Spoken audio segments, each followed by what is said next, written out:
It's 31st of July. I think it's time for a new story about my past. As you know, I was a journalist before the war, and working as a journalist has not always brought me joy and pleasure. Quite often, it was just a routine for the sake of the money, boring press conferences of boring people, texts written just to fill a room on a newspaper page. But there were moments for which it was worth enduring all this boring nonsense.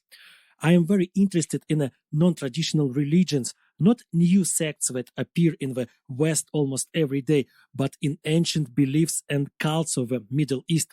And journalism gave me the opportunity to visit, for example, the Alawites, who believe in the transmigration of soul and that all the celestial bodies are their ancestors who have reached the highest understanding of God. The image is pretty well spoiled by the Alawite Bashar al-Assad and his generals, who are also almost without exceptions Alawites. But there are representatives of this religious group in noticeable numbers on the side of the Syrian rebels. I visited Yazidis, whom ISIS declared to be devil worshippers, after which proceeded to their ruthless destruction. The reason for the genocide was one of the central figures in the Yazidi pantheon, a peacock angel intermediary between God and people.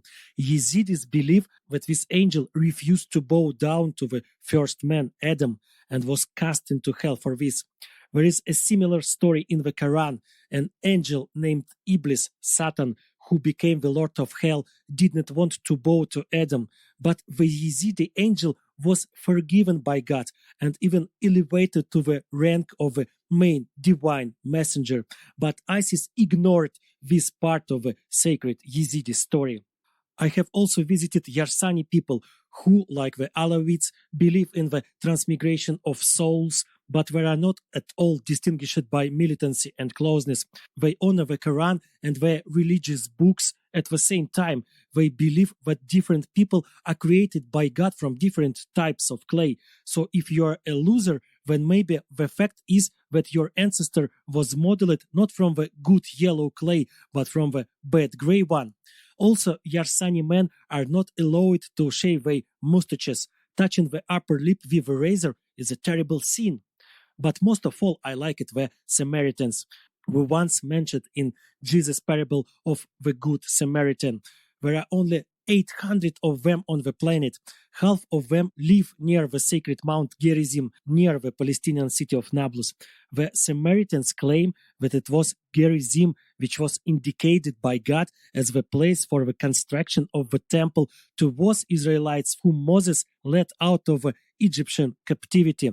In Jerusalem, the Samaritans say, there was a fake temple. It was deprived of a divine presence. And in general, the Jews are the lost Samaritans who brought much superfluous and even harmful things to the faith of Moses. Fortunately, the enmity of the past has long since disappeared, and modern Samaritans live quite amicably with all their neighbors, with Jews and with Muslims and with Christians. But at the same time, they do not part with their language, culture, and traditions. The Samaritans have a high priest, a very kind and pleasant old man. If the Messiah suddenly appears and restores the temple of Gerizim, which was destroyed about 2,000 years ago, and all the Samaritans are waiting for such a miracle, this priest will be able to immediately begin worship in this temple. This elderly man is a direct descendant of Aaron, the brother of Moses. Only a man from the family of Aaron can become a priest among the Samaritans. And I even became friends with the grandson of the high priest. He speaks excellent English, and a couple of times he gave me very informative excursions around Nablus and its suburbs. Why I'm telling you all this? Firstly, to the fact that I really miss traveling and interesting meetings now. I often replay in my head my visits to representatives of non-traditional religions and try to understand what else I could ask them, what else to film and where else to go. Well, and secondly, very different people are now fighting at the front. Orthodox, Catholics and Protestants, thousands of Jews and Muslims, there are Buddhists, but there are no Samaritans, that's for sure. Therefore, when asked what religion I belong to, I sometimes jokingly answer that I am a Samaritan, the only one in the Ukrainian army. Of course, this is not true. Of course, I did not go through all the necessary procedures for converting to the Samaritan religion, and it is unlikely that I will go through them, given my atheism, which is indestructible even in the trenches. But saying this, I am returning to the warm, sunny Nablus to my friends, to their small, friendly community.